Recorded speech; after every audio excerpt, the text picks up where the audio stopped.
Voter তালিকার হালনাগাদ করতে গিয়ে বিপাকে পড়েছে বান্দরবনবাসী। কারণ হেডম্যান প্রত্যয়ন, ভূমিহীন সনদ, খতিয়ান সহ বেশ কিছু কাগজ প্রমাণ হিসেবে দেখানোর বাধ্যবাধকতা রয়েছে।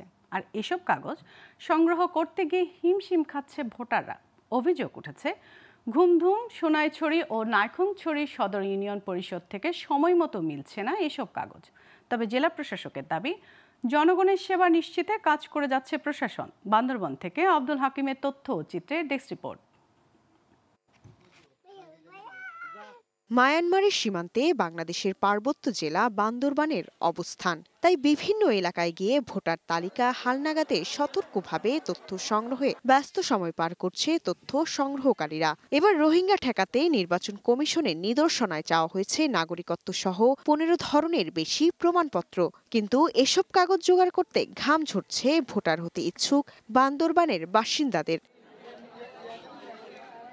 বান্দরবান রোহিঙ্গা ঝুঁকিপূর্ণ জেলার তালিকা থাকায় বাড়তি সতর্কতা নেয় এমন বিপাকে পড়তে হচ্ছে বলে জানালেন স্থানীয় বাসিন্দারা।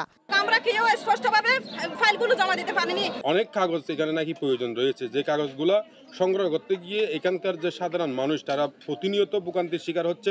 20 থেকে 30% লোকেরা ফর্ম দিতে পারছে।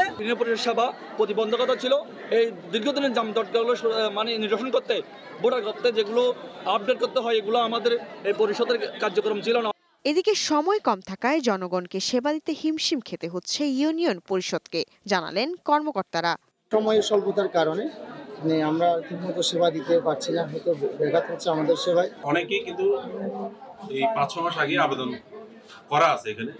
তো আমি যেহেতু মাত্র এই মাসেই নিয়োগ হয়েছে, যার কারণে এখানে অনেক আবেদনগুলো জমা ছিল, এই কারণে একটু চাপ। ভোটার হালনাগাদের তথ্য সংগ্রহের তারিখ হলেও ছবি ওঠানোর আগ পর্যন্ত ভোটারদের কাগজপত্র নির্বাচন অফিসে জমা দেয়া যাবে বলে জানালেন এই কর্মকর্তা। তারা অনুপস্থিতির তথ্যটা লিখে নিয়ে আসছে রেজিস্টারে, কারা কারা ওখানে ভোটারের যোগ্য আছে। যেদিন ছবি তুলবে তার আগের দিন পর্যন্ত আমরা তাদের ইয়াটা নিতে পারবো। 3 মার্চের 3 তারিখ থেকে 9 তারিখ। আগের তালিকা অনুসারে বান্দরবানের মোট ভোটার 3,12,555 জন। Global television news desk.